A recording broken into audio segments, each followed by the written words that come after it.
حضرت واصف علی واصف کہتے ہیں کہ جو انسان حال پر مطمئن نہ ہو وہ مستقبل پر بھی مطمئن نہ ہوگا۔ اطمینان حالات کا نام نہیں، یہ روح کی ایک حالت کا نام ہے۔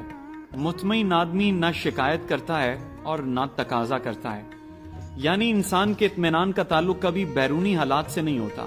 یہ تو دل کی خاموش گہرائیوں میں جنم لینے والی ایک روشنی ہے۔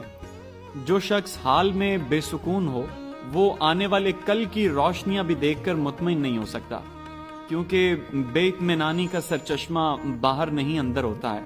واصف علی واصف کے الفاظ ہمیں یاد دلاتے ہیں کہ مطمئن آدمی نہ شکایت میں وقت ضائع کرتا ہے اور نہ خواہشوں کے بوجھ میں دب کر زندگی جیتا ہے۔